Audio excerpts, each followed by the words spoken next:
to walk, but we have an awesome speaker today. We have Mr. Daniel Hebda.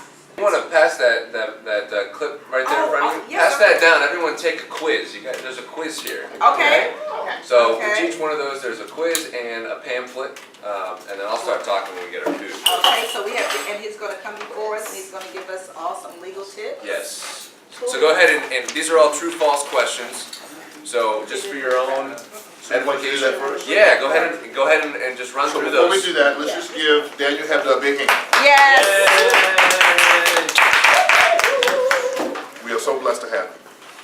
Yeah, so I thought we'd to make it interesting, because no one likes to hear boring legal talk, right? Yes. In the middle of the week on legal terms, put you to sleep. So to make it a little more interesting, go through this and just answer real quick. Circle true, false, true, false, true, false. There's 11 questions. Okay, I'll give you 2 minutes and pens down. So I'll give you a little bit of introduction before we get into the details of the presentation. So I didn't do my introduction, but Kyle did a little bit. I work at Sim Showers. We're a firm of all Christian attorneys and all Christian staff. Wow, that's amazing. And they make you sign an agreement asserting as much. So yeah, Kyle would know. So they have a state of the contract? I love it. Yeah, I've never had to sign an employment agreement that included any kind of Christian provision, but I did at Sim Showers. Yeah, so there's See, God is answering prayer. My daughter, she's at a Christian school, and she had to sign her employment contract. Yeah, That's yeah. She had that belief. Yeah. So we It was cool. so we practice law from a unique perspective. Our goal is to be good attorneys first, but also to help our clients walk wisely. So one of our, I think I mentioned this before at one of these meetings, but our perspective comes from Psalm 1, right? Don't walk in the way of the fool, right? To follow wise counsel. Don't be in the seat of the scoffer. That's our goal, to come alongside our clients and help them make wise choices. And a lot of times when I give these talks, I like to think about it from the perspective of risk management. Okay, so when we think about legal risk, it's always out there, right? You're doing your own businesses, you have risk. That's why you stepped out in faith, right? And started your work. So there's risk out there. You're not going to get rid of it entirely. So our goal is we don't want to avoid risk, right? Because that's unwise. If you avoid it and try to ignore it, pretend like it doesn't exist, that's unwise. But we can't completely eliminate risk. We can't get rid of it altogether. We simply have to manage it. So our goal is to provide you with some tools to manage it. I think about the Old Testament, right? God had very specific instructions about creating tools to worship. So if you think of your work and your business as worship, you want to be worshiping with tools that are well made, right? So we help you make good tools for worshiping the Lord through your work, right? Serving your clients, bringing Him glory. If you don't have good tools, then you're opening yourself up to risk that you shouldn't, that you don't need to, right? And you're not being as effective, as efficient, right? You're missing out on bringing God glory. So that's kind of how we look at the legal advice that we give. And I'm a litigator, so I'm in court suing people, defending people. And when I get to court, right, say hypothetically Cynthia and I are in court together. She's my client, and I have her on the stand, and I'm asking her questions, and the other side's getting up and asking her questions. Okay, the judge or the jury is going to hear Cynthia's story. Right, there's a story that's going to be told about her business. Okay, what she's been doing, the contracts she's made, how she started her business, how she runs her business, how she pays her employees, how she interacts with contractors. That's all part of the story. But once Cynthia's on the stand, the story's already been written. Okay, there's no changing it. Okay, and all the parts of the story are going to come out. Okay, so if there was a period of time where Cynthia signed some contracts just as Cynthia, not as her business, okay, that part of the story is going to come out, and that means that Cynthia is personally responsible on all those contracts. I can't change that, even though I'm her attorney, okay? So our goal in giving you these pieces of advice is to help you tell your story well, so that if you're in a position where you need someone like me to be in court or to be in a negotiation, I can tell your story successfully, okay? And it's a story that you want told. So if you're thinking about building your business, you're thinking about creating bigger, better tools. Dawn just got a new space, right? That's another tool that she has, okay? So you're trying to build and grow. You want to make sure that you're doing it in a way that there's a compelling story that's accurate, that's consistent, that's legal, right? That's going to protect you in the end. And I can tell that story for you, okay? But I can't change it. So I can't change the story once you're there on the stand. Once Cynthia's up there testifying, the time for changing the story is done. So let's get into a couple of areas that I think might be helpful for you. One is incorporation and governance. Let's start with the first question. It is you can register your business entity with the state simply by filling out a form provided on the state website. Is that true or false? True. True. Anyone say false? I did. Why did you say false? I guess. You guessed, okay.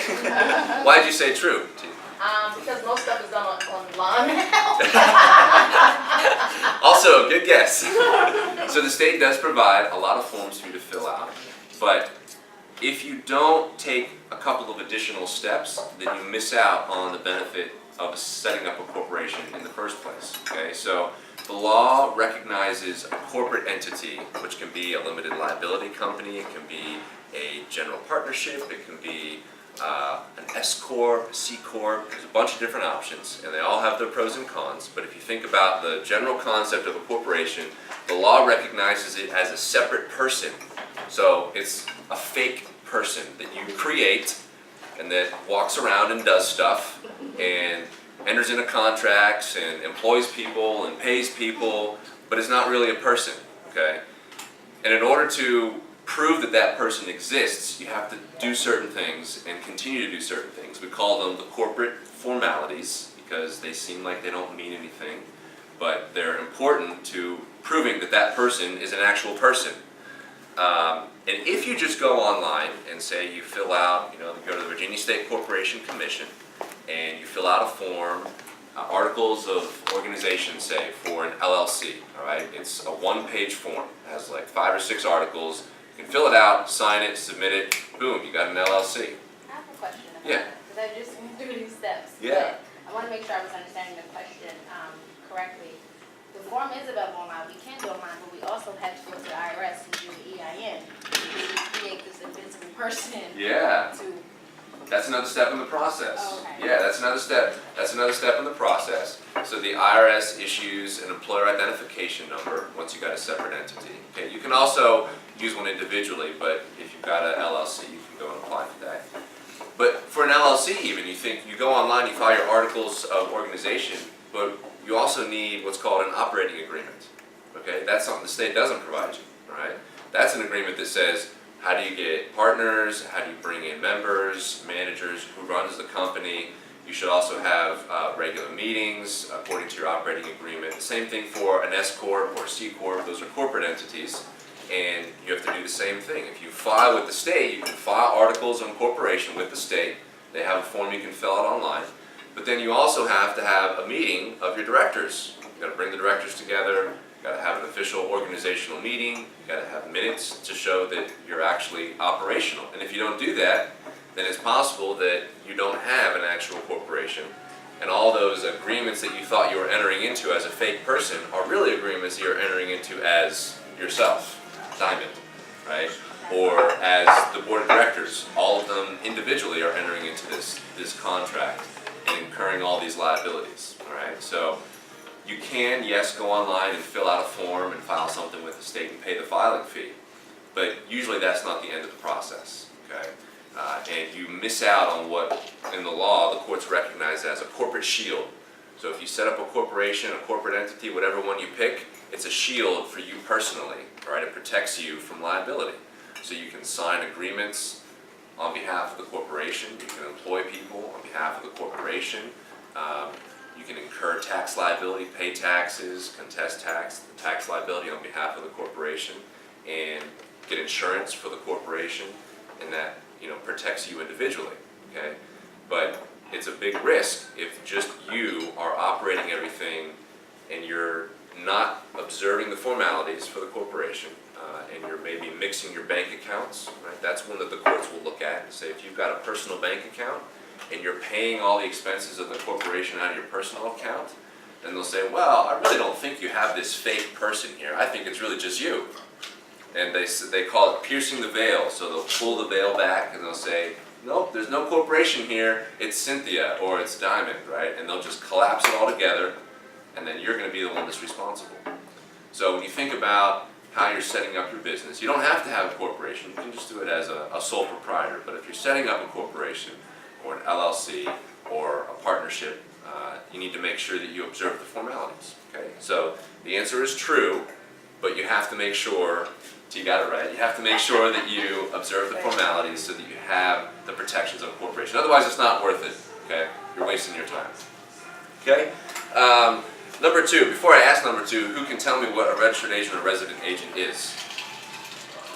As the person that receives your mail, they are kind of like your Okay. representative, that they ensure that, so they're kind of like a go-between. They're like the person Yeah, who's okay.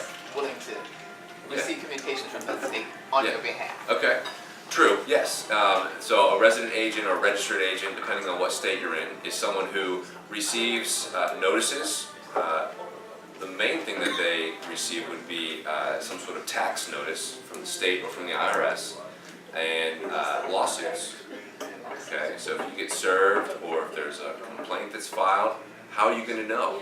They don't have to tell you. Okay, all they have to do if you set up a corporation is they have to serve the resident agent or the registered agent. So they'll go onto the website, they'll find out who it is, and they'll have a private process serve it, right? Or they'll send you a copy, or the IRS will send you a notice, or the state tax commission will send you a notice. All right. Now, if you don't have a registered agent or resident agent who has a system of receiving, documenting, and passing on these documents to the client, then it's difficult to really know what's been sent to you, okay? So, the question number two, is it unwise, or it is unwise for your registered agent or resident agent to be the same as you, the owner? Is it unwise or is it not unwise? Seems wise to me. Okay, so you would say false. It's not unwise for your registered agent to be the same as you, the owner. Well, let me ask you this. Say Kyle decided he wanted to sue you, to sue your business, okay?